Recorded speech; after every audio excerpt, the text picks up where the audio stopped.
Hello everyone, cryptocurrencies are surging today. There are a lot of really good news updates that just came in. We're going to talk about BlackRock. I'm also going to talk to you about Vanguard. We're going to talk about Bank of America and a whole bunch of other things. A lot has happened over the last 24 hours. Let's start with crypto prices. BTC is at $92,000. Ethereum is at more than $3,000. Almost every major cryptocurrency is up today. So yeah, a wide market pump today. So what happened exactly? When you look at CNBC, for example, this is a major financial news site, not focused on crypto, but you notice something surprising. The big headlines are either about crypto or AI. Everywhere you look in economic news right now, it's crypto AI.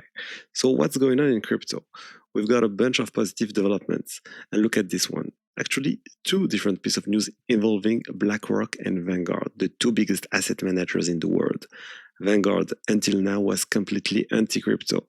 They did not like crypto at all. They never launched a crypto ETF, while BlackRock did launch one, the Bitcoin ETF, IBIT, and it actually became BlackRock's most profitable ETF. So Vanguard basically missed out on all of that and stayed strictly against cryptocurrencies, even refusing to let their own clients buy crypto ETFs through their platform. That was the stance until now. This has just changed. They changed their CEO last year, and the new CEO, who was also against crypto at the time, has now reversed course. Vanguard has just opened access for their more than 50 million clients, allowing them to buy crypto ETFs directly through the simple interface that Americans use every day. Vanguard is massively popular in the US. This means an entire wave of new people will now be able to get exposure to cryptocurrency through ETFs. That alone is excellent news. And what's interesting is that little by little, even the most people that were against cryptocurrencies end up cracking under client demand, institutional demand, people who want to buy crypto using the same interface they use to buy stocks. Eventually, they just give in. And honestly, it's completely normal. I never understood why Vanguard refused to enter the crypto ETF market. They must be kicking themselves now watching BlackRock generate hundreds of billions of dollars a year with their crypto ETF, while they earn, well, nothing. So at this point, Vanguard is just trying not to lose clients by finally allowing them to buy crypto ETFs. Now, let's talk about BlackRock. BlackRock has been fully committed to crypto for several years now. They've been talking about tokenization for a very long time, and once again, they just shared their views on tokenization. They published an entire article, Larry Fink, the president of BlackRock, and Rob Goldstein, their COO, where they explained the importance of tokenization and how the future of financial market is tokenization. They say it's the next evolution of financial market because it's enable almost instant transaction. You need to understand, in traditional finance, when you buy a stock, it must pass through many different intermediaries, and the actual movement of money doesn't settle until several days later. There are layers and layers of intermediaries, complicated processes. For them, tokenization on public blockchain, because they use public blockchain for this, represents a major evolution compared to the current system. You might say, but Ethereum has a block every 12 seconds, that's slow.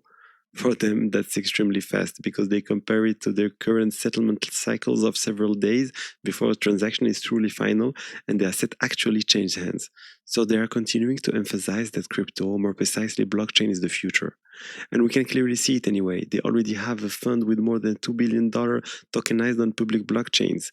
BlackRock is fully in. So they really entered the crypto market to ETF, but also through their products aimed at investors who want to tokenize money market funds. And basically, all of this is to show that they're defending their idea, they're defending their investment thesis, really trying to convince as many people as possible that this is going to happen. They're saying it won't happen all at once, it will happen gradually, it's going to take some time, but in the end, a lot of things will end up being tokenized, especially everywhere where you have a lot of intermediaries.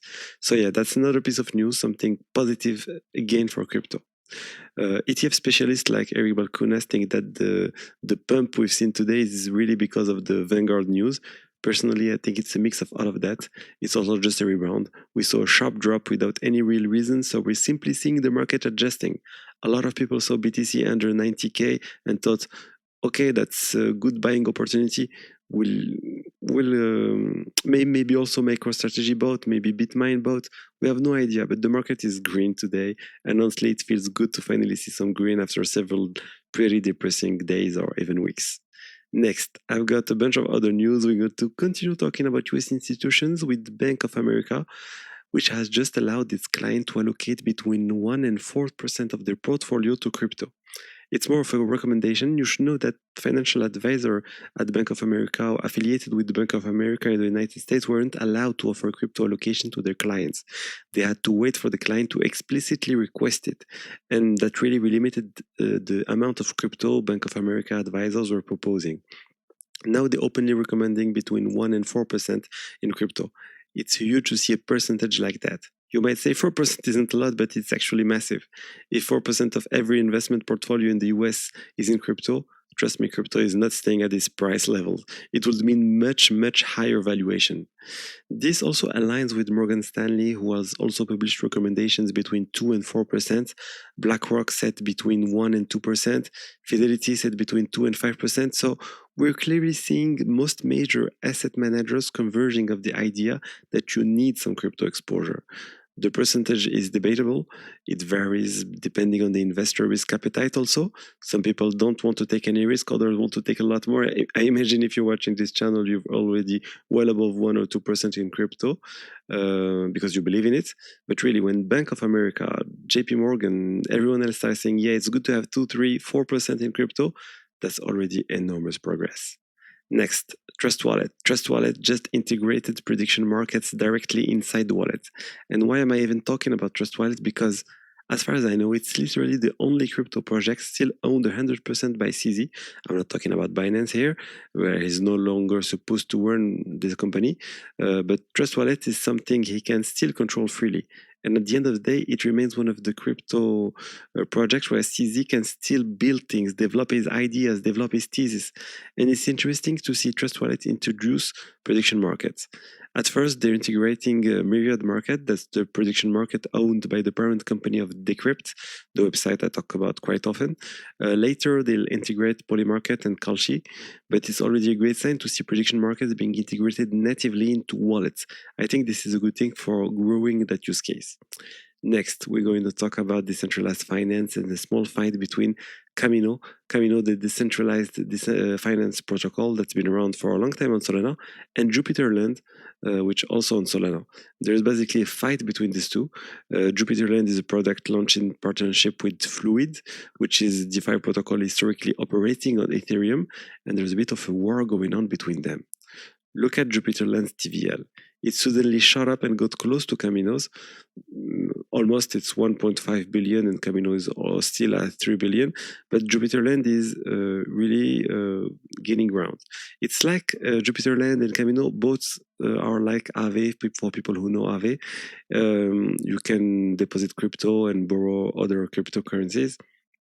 Jupiter Lend launched really fast.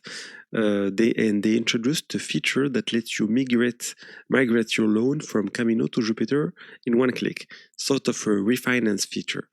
A user could easily move to a better rate, just like when you refinance a mortgage. You switch to another bank for a better interest rate.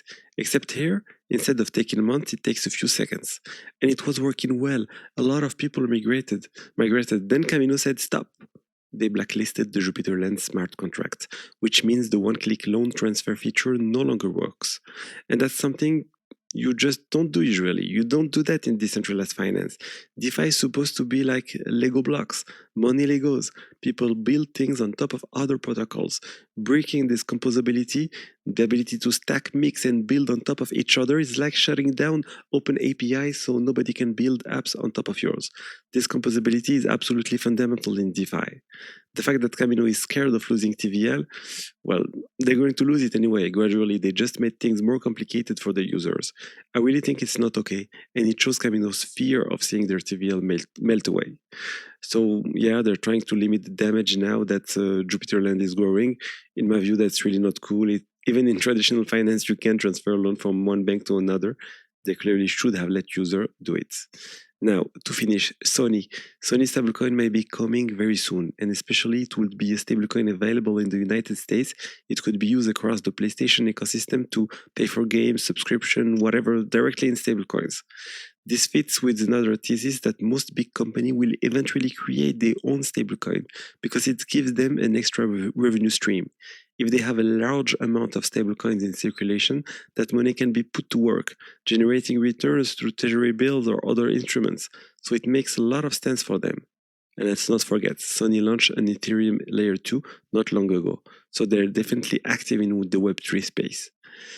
So yeah, that's everything I wanted to tell you today about the different news. I hope you enjoyed the content. If you did, not hesitate to like, comment, subscribe, and I'll see you tomorrow for another update. Bye-bye.